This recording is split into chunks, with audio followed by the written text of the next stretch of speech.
This week marks the start of Pride Month, the anniversary of a different rebellion that took place 51 years ago when LGBTQ people rioted at New York City's Stonewall Inn after a series of police raids and acts of brutality inside the bar.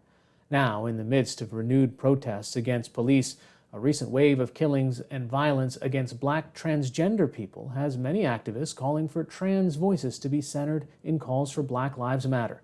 NewsHour Weekend's Yvette Feliciano spoke with Imara Jones, a Soros Equality Fellow and creator of Translash Media. This is the start of Pride Month. Obviously, it's the 51st anniversary of the Stonewall Rebellion. How does that moment in LGBTQ history connect to this moment we're having right now? Yeah, not only is it the 51st anniversary of the Stonewall Riot, it's also the 50th anniversary of the first march. So it's also significant in that way. We never would have had a Stonewall if it wasn't for Black trans women saying enough due to police brutality and police misconduct. And the tragedy is that Black trans people have not benefited from the movement that they started. And that means that we cannot replicate that in a moment when the lives of Black people are being centered in a movement that focuses on equality, the ending of police violence, and the centering of Black people's humanity. Black trans women, Black trans people cannot be left out at that moment. We cannot replicate and wait another 50 years for us to be able to try to have some way of creating equality.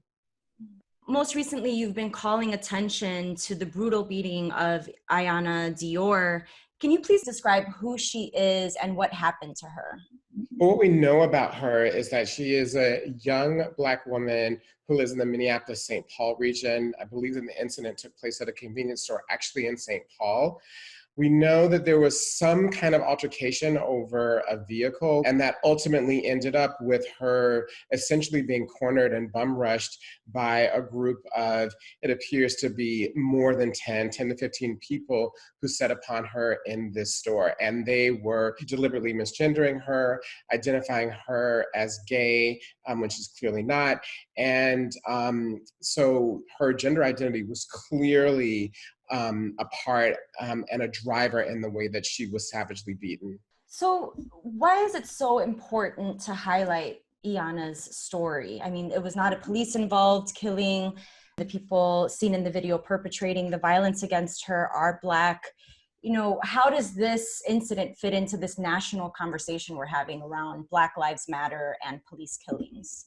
Because overwhelmingly, when people hit the streets, as we've seen since 2014, it's in the deaths of Black men. And the death of Black men at the hands of police is mythologized due to its long history and attachment with lynching. But it's also really important to understand that Black women were lynched, that Black children were lynched, and that those stories of death at the hands of the police of all Black people are not highlighted, not to mention the death that's caused at the hands of other Black people. So for instance, last summer we had a spate of violence against Black trans women, where in many ways the rage that's being felt and shown on the streets is what I felt from my community, and yet there was not this response, and there's never this response. And this lack of equanimity means that there's not sustained pressure on the systems that oppress us, that we value certain lives more in the community than others. And as long as that's the case, it's very hard to make progress. We also had the recent killings of Nina Pop in Missouri and Tony McDade in Tallahassee. As a Black trans woman and as a journalist, you know, what has this moment been like for you? Are Black trans voices being centered during these protests? No, and I think that that's a problem. I think that one of the issues with what we saw from the video and the way in which Ayanna was treated is that not all Black life, even within the Black community, is valued the same.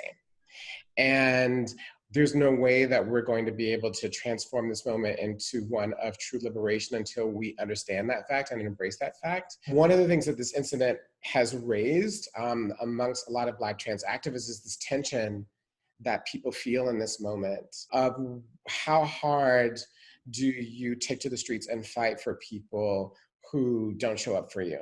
There's so many instances when women overall, but specifically Black trans women and our murders and our pain are totally erased by the larger Black community. And that has to end. Mara Jones, thank you so much for joining us. Thank you so much for having me.